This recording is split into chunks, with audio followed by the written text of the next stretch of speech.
A gold car pulled up, and the man was there, and he had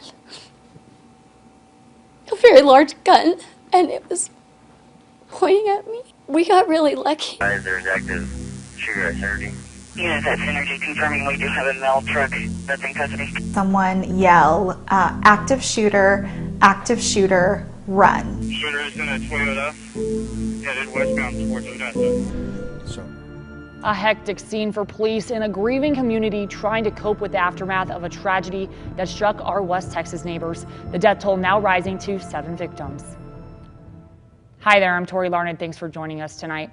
A close-knit community coming together for a vigil tonight held for those victims who range from just 15 to 57 years old. Our Wes Rappaport joins us with that coverage in just a minute. But first, let's look at the latest in this developing situation. Law enforcement continued their investigation today, but they say piecing the story together hasn't been easy, with the shooting spanning more than 15 different crime scenes. Officials have identified the shooter behind the rampage. They say he's a 36-year-old man who had an assault rifle type weapon. He had a criminal background that included criminal trespassing and evading arrest back in 2001. The FBI obtained a warrant this afternoon to search a home in West Odessa. They believe it is connected to the shooter. Investigators say he went on a shooting spree from Midland to Odessa Saturday after shooting a DPS trooper during a traffic stop. 22 people were injured, and that 17-month-old girl we've been talking about who was flown to UMC is going to be okay, and we have an update on her coming up also in just a moment. While community members are mourning in the region tonight, KMAX Wes Rappaport joins us from Odessa to take a look at that vigil and how the community is rallying together for support. As the community here in Odessa tries to find some way to heal amid all of their grief, we spoke to some young men who say that they are worried to go outside, they fear for their safety, and they're terrified. That's something they never thought they'd say. Some call it hope. There's really nothing that sums up what's directly going through everyone's mind right now. As the Permian Basin grieves, it's our community. We hard times like this, and we knew some of the people in the accident. The investigation continues into the night. Local, state, and federal authorities comb through evidence, including this mail truck, which the gunman stole during the pursuit. I'm assuming that the mail carrier was near the postal vehicle at the time, because apparently he ditched his car there and then took the mail, the postal vehicle, and did shoot the individual driving it. So. The FBI says some of the same team members who were involved in the aftermath of the church shooting in Sutherland Springs almost 2 years ago are here in Odessa. The connection between the FBI, the DPS, Odessa police is built on unfortunate experience of working together. Ector County Sheriff Mike Griffiths says state leaders need to do more to deter people from committing crimes. Somebody's got to be in fear of the consequences if they commit a crime, and that's a fact. And I hope Austin calls me, because they'll darn sure get my opinion. We have a sense of urgency to arrive at solutions.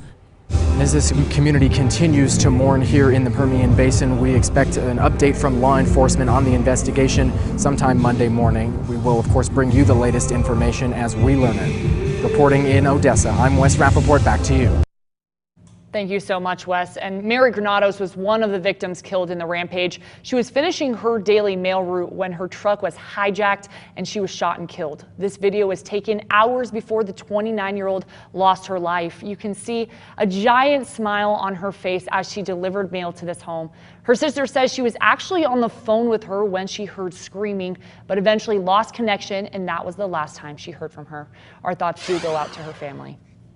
An update on the 17-month-old little girl who was shot in the face during the Odessa shooting. She is now recovering back home after going through surgery this morning. Anderson Davis was treated for shrapnel wounds across her chest and a bullet hole through her bottom lip after being shot in her car seat as her family car drove on the highway. Davis was airlifted to UMC and less than 24 hours later is now back home with her twin sister. She's 17 months old, so she's just a young child, so I'm sure she didn't know exactly what was happening. Her parents, though, were very strong, handled everything very well. Obviously, everything went very well because she was able to go home less than 24 hours after first getting here. So no major complications, everything went pretty smoothly. Of course, her parents stayed right by her side during the entire ordeal in the Ronald McDonald family room at UMC. Now, we caught up with Ronald McDonald today, who says the Davis family is just the beginning of who they want to help and are sending a team to Odessa to help families during this difficult time. These teams will offer the luxuries of home they may not get at those hospitals, and they will bring along canine therapy dogs for emotional support. We are here in the storm. A lot of times crisis happens and families don't know what they're going to do, where they're going to stay. We have Jax, our chief cheer officer of Ronald McDonald House, and we will be traveling to the Permian Basin area next week to deliver emotional support in any way, shape, or form that we can. They're trying to get there as soon as they can, but they are hoping as soon as possible by early next week. Guests at the Synergy movie theater are feeling shaken up after being sent outside and witnessing the final moments of the suspect's life. A family at the movie theater was holding a birthday party when they were told to exit that theater. Our KMAX Alyssa Tellez spoke to the family hosting the party about how they reacted. Leaving with a half-eaten birthday cake, party favors, and an encounter they will never forget.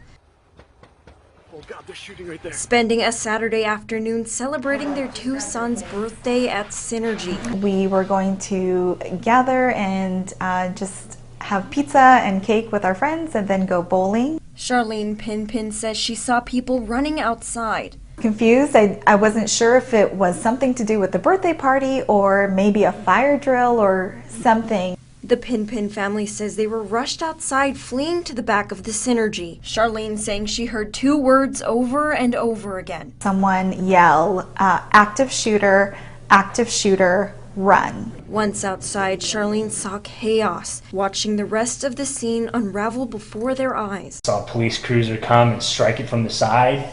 I saw the rear end of this mail van kind of pop up, glass shattered, and then it ended up on its side.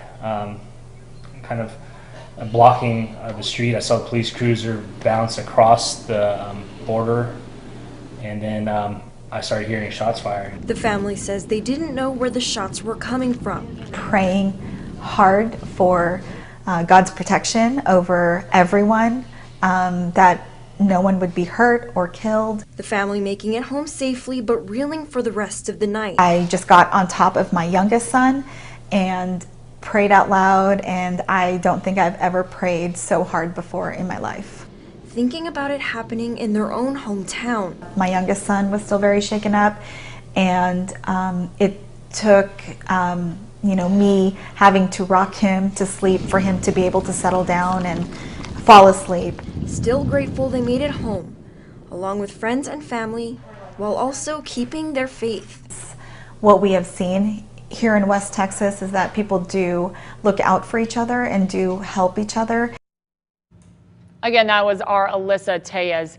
Now, Governor Greg Abbott made his way to Odessa to help provide support for the community. But after two mass shootings in Texas in just a month, he also says it's an urgent matter for the state to make a change. Odessa police said the weapon of choice was an AR-type weapon, but they aren't sure how the shooter got it. As state legislation loosened gun regulations recently, the big question for the governor was how would he proceed? He said assault rifles aren't the only type of weapons involved in mass shootings in Texas, but he says he'll sit down in roundtable discussions to determine the best way to move forward and protect the state. What many people could agree on, and the governor reiterated, was enough is enough and the state needs to feel safe again.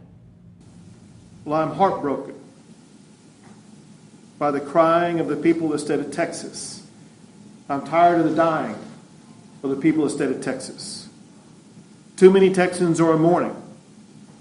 Too many Texans have lost their lives.